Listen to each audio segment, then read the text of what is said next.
하나님 나라 백성인 하백 여러분, 하백의 성경 아카데미에 오신 것을 환영합니다. 이 시간은 성경 신학 39강 시간입니다. 함께 나눌 주제는 새로운 삶, 선물과 임무입니다. 우리는 항상 우리가 얘기하고 있는 시기가 간추린 성경 역사에서 어느 시기인지를 알고 들으셔야 합니다. 지금은 모세와 출애굽 시기입니다. 우리는 지난 시간까지 새로운 삶, 하나님을 위해 사는 자유, 그리고 이번 시간부터 하나님께 나아가는 자유에 대해 함께 나눕니다.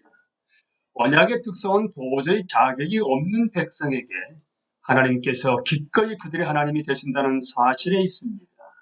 이러한 관계가 무엇을 의도하였는지는 에덴 동산에서 아담과 하와가 하나님과 더불어 누린 교제에서 어느 정도 알 수 있습니다. 그러나 이제 죄악된 인간은 하나님을 부인하던 상태로부터 회복되고 있는 중입니다. 그렇다면 아직 죄악된 사람들이 어떻게 거룩하신 하나님에게로 나아갈 수 있습니까?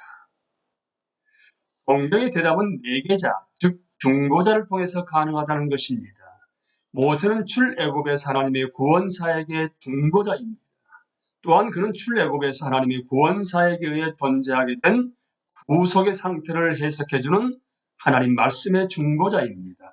이제 이스라엘의 회복의 과정에서 현재 어디에 있는지를 알려주는 방편과 더불어 중보의 역할을 하는 제사장직이 필요하게 됩니다. 하나님께서 주신 방편은 곧 성막, 영어로 태버나클입니다.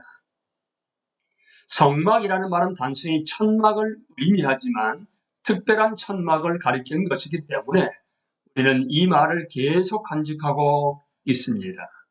출애굽기 25장의 30장에서 하나님께서는 모세에게 성막과 이것과 연관된 제사장의 역할에 대해 상세하게 말씀하셨습니다.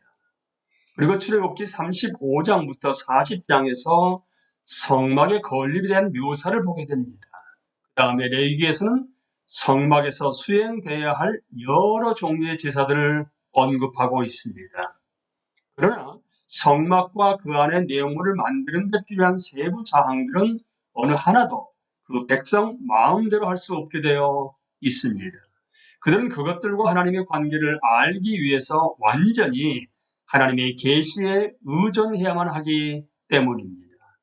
성막의 설계와 형태는 구속되었으나 아직은 죄악된 언약 백성인 이스라엘의 영적 상태에 대해 그림같이 확실하게 묘사해 주는 것이 이게 중요합니다. 성막 사방 주위를 둘러싸고 있는 높은 울타리 안의 뜰은 죄인들과 거룩하신 하나님 사이에는 죄로 인하여 분리가 생겨 있음을 시사하는 것입니다. 이 뜰의 울타리에는 하나의 입구가 있고 그 입구는 성막의 문을 마주보고 있습니다. 이 입구 안쪽에는 제단이 놓여 있습니다. 어쨌든 피를 흘리게 되면 회개하는 예배자는 성막에 들어갈 수 있지만 반드시 대리인을 통해서만 가능한 것입니다.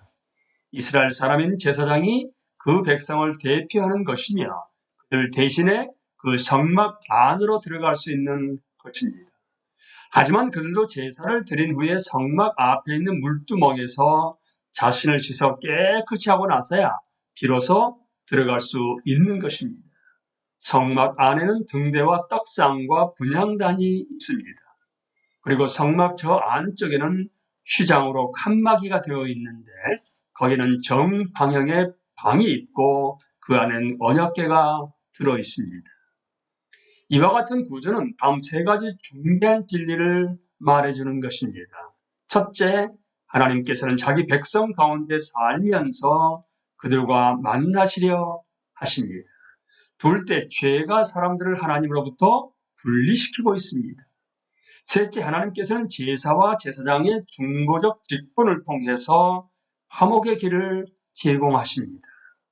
시내산에서 제정된 제사 제도에 덧붙여서 속죄에 대한 어떤 분명한 신학적 진술은 없습니다. 그러나 적어도 어떤 측면에서도 그 함축된 의미만은 분명하게 드러납니다.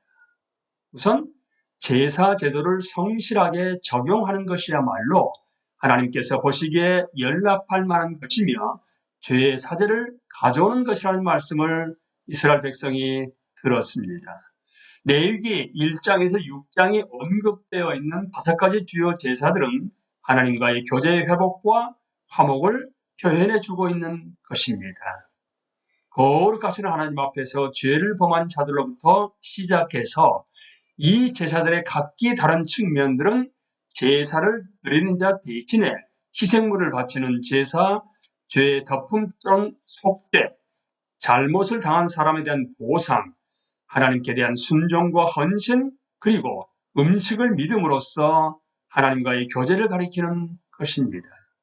레위기 6장에 있는 속죄일, 그러니까 히브리어로 욤 키푸르입니다. 속죄일의 의식은 특별히 하나님께 연락되는 방편으로서 대속적인 제사를 잘 나타내주는 것입니다. 성막과 제사는 구속받은 죄인이 거룩하신 하나님과 맺게 되는 관계를 묘사하며 그 관계에 영향을 미치는 일에 이바지합니다. 하나님께서는 자기 백성 가운데 거하십니다. 그러나 그분께 나아가는 것은 오직 죄에 대해 연락할 만한 제사를 드리는 중보자를 통해서만 가능한 것입니다. 이제 이어서 주님께 거룩함이란 주제로 넘어갑니다. 성경에서 하나님의 성품을 표현하는 데 사용되는 모든 용어 가운데서 가장 눈에 띄는 것 중 하나는 거룩하다는 것입니다. 이 낱말, 히브리어는 카도시인 거룩이라는 단어의 기원은 불확실하지만 그 본질적인 의미는 특별히 출애굽기와 레위기에 서술되어 있는 율법과의 관계에서 뚜렷하게 드러납니다. 만약 우리가 하나님은 거룩하시다라고 말한다면 많은 사람들은 이 말을 우리가 이미 알려진 개념에 근거하여 하나님에 관해 무엇인가를 말하고 있는 것으로 이해합니다. 이처럼 거룩하다는 것은 좋거나 순전한 것을 의미하므로 하나님은 좋으시거나 순전하시다고 이해합니다. 그러나 하나님의 백성에게 거룩함을 묘사하기 위해 율법에서 사용된 방법은 그와는 반대되는 접근 방법을 시사합니다. 율법 전체를 통틀어서 거룩함과 연관된 내용은 이스라엘에게 하나님은 자신의 거룩하심을 자신의 구원 사역들을 통해서 계시하며 그들에게 그 기준에 일치하도록 촉구하신다는 사실을 절실하게 깨닫도록 해줍니다. 레위기에 나타난 거룩함의 신학은 애굽으로부터 구속됨으로 수립된 이스라엘의 언약 백성된 신분을 표현하고 있습니다. 그래서 우리가 보기에는 다소 임의적이고 연관이 없어 보이는 듯한 정결하거나 부정한 음식에 관한 규례들도 실상은 하나님의 성품을 보여주는 주된 계신 언약에 근거하여 지키도록 명령된 것입니다. 나는 여호와 너희 하나님이라. 내가 거룩하니 너희도 몸을 구별하여 거룩하게 하고 땅의 기름과 기어다니는 것으로 인하여 스스로 더럽히지 말라. 나는 너희의 하나님이 되려고 너희를 애굽 땅에서 인도하여 낸 여호와라. 내가 거룩하니 너희도 거룩할지어다. 선택된 나라를 소유하는 것으로서 언약된 하나님의 말씀과 행동을 통해 계시된 그분의 성품이 반드시 그분의 백성의 표시로서 나타나야 한다는 것을 의미합니다. 율법은 너무도 쉽게 남용되었고 배타적이고 자기 의로움의 근거가 되어버리기도 하였지만 사실 믿음을 가진 자들이 타락하고 죄악되며 혼돈된 이 세상 안에 머물러 있는 동안에도 그들 가운데 형성되고 있는 새로운 창조의 성격을 강조해 주는 것입니다. 레위기와 율법 전반에 관한 신학은 레위기 26장에 요약되어 있습니다. 하나님께서 이스라엘을 구원하셨는데 이것은 그분께서 아브라함과 이삭과 야곱에게 그분 자신이 그들의 하나님이 되고 그들은 그의 백성이 되리라 하신 언약 약속들에 대해 진실하시기 때문이었습니다. 하나님께서 그들을 애굽에서 인도해 내심으로써 그분은 그들이 자신에게 속한 것임을 공공연하게 선포하셨습니다. 그리고 자신의 율법을 통해서 그들이 자신의 백성으로서 어떻게 살아야 하는지를 계시하셨습니다. 이처럼 하나님의 말씀에 따라 살아가는 그들의 진정한 소원은 그들이 구속받은 자임을 드러내주는 것입니다. 그럼으로써 그들은 새로운 에덴의 복들을 알게 될 것입니다. 그러나 배교는 그런 복들을 누리지 못하는 결과에 이르게 될 것이며 저주가 임하게 될 것입니다. 언약에는 연락할 만한 순종의 대가와 완고한 불순종의 대가 위에 세 번째 가능성이 들어 있습니다. 만일 이스라엘이 하나님의 길을 거절하여 언약의 저주 아래로 떨어진 후에라도 회개하고 주님께로 돌아온다면 그들은 다시 언약의 복들을 맛보게 될 것입니다. 그러나 그들의 불순종의 결과는 여전히 그들과 함께 있을 것이므로 그들은 그 결과를 맛보아야 할 것입니다. 죄의 영향이 지속되는 것과 더불어 언약의 복들이 주어지는 이 명백한 모순이 여기서 분명하게 해결되지는 않습니다. 그리고 사실 이러한 모순을 이스라엘은 앞으로의 역사에서 경험하게 될 것이며 한편 선지자들은 이러한 모순이 복음 안에서 해결될 것을 가리켜 줄 것입니다. 이제 구속, 구원, 언약과 관련하여 율법의 주요한 측면들을 간추려 보겠습니다. 이스라엘에게 주신 하나님의 약속들은 처음에 아브라함과의 언약으로 표현되는 것으로 취소될 수 없는 것입니다.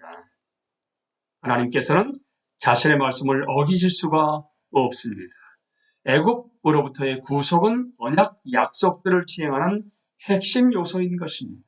그리고 나는 너희 중에 행하여 너희 하나님이 되고 너희는 나의 백성이 될 것이니라라는 말씀은 언약의 표준적이며 종종 되풀이되는 요약이 됩니다. 율법은 이스라엘에게 하나님과 이 새로운 관계가 그들의 삶 속에서 어떻게 표현되어야 하는지를 알려주는 기능을 합니다. 그러나 만일 그들이 이러한 사실을 저버리고 이방인들처럼 살아간다면 그들은 언약의 복들을 받지 못하고 그 대신 저주를 받게 될 것입니다. 하지만 그들의 삶의 경험 속에서 그들이 가장 선한 의도를 가지고 살아간다 하더라도 그들은 항상 하나님의 영광에는 미치지 못하게 될 것이라는 사실이 드러나게 될 것입니다.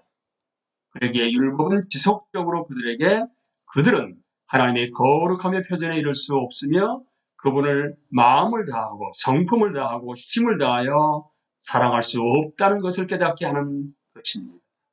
그리고 바로 이런 경우에 율법은 또한 그들로 하여금 그들이 회개하고 자신을 하나님의 긍휼하심에 맡길 때 제사법들을 잘 따라야 할 것을 가르쳐주는 것입니다. 이와 같이 그들은 자신들의 행위로서는 도저히 율법을 지킬 수 없음을 알게 되는 것입니다. 율법을 지킬 수 있는 것은 오로지 자신들이 지킬 수 없음을 인정함으로써 그리고 하나님의 선물로서 죄의 사함을 받고 하나님에게 받아들여짐으로써만 가능하다는데 역설이 있는 것입니다. 거룩함에 관한 법들은 하나님과 죄인인 백성 간의 차이를 강조합니다. 구속받은 자들은 다른 모든 사람들과 구별되고 달라짐으로써 하나님의 거룩하심에 참여하도록 부름을 받는 것입니다. 이제 회복의 의미에 대해서 함께 간추려 봅니다. 회복이란 단순히 어떤 땅에서 다른 땅으로 옮겨가는 것이 아니고 그 이상입니다. 회복에는 또한 하나님의 다스림 안에 있게 되며 그분의 성품에 일치해 가는 것이 포함됩니다.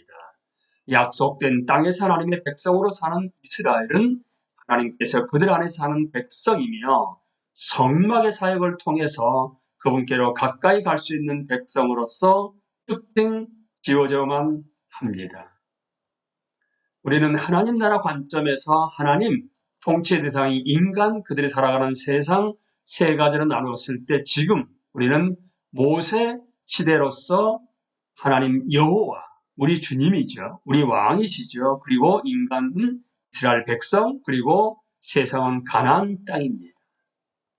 주요 주제들은 시내산에서 주어진 율법, 구속을 통해 얻은 자유, 제사장직과 중보, 주님께 거룩함, 중심 낭말들은 아들됨, 율법과 은혜, 대속적인 제사, 거룩입니다.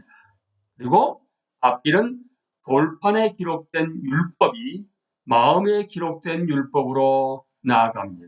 예레미야 31장 31절에 34절에 나와 있지요. 그리고 율법을 성취하신 그리스도에 대해서는 마태복음 5장 17절에 나와 있고, 그리고 우리 스스로에 대해서는 우리가 예수 그리스도로 말미암아 율법 아래 있지 않고 은혜 아래 있음에 대해서는 로마서 6장 14절에 나옵니다.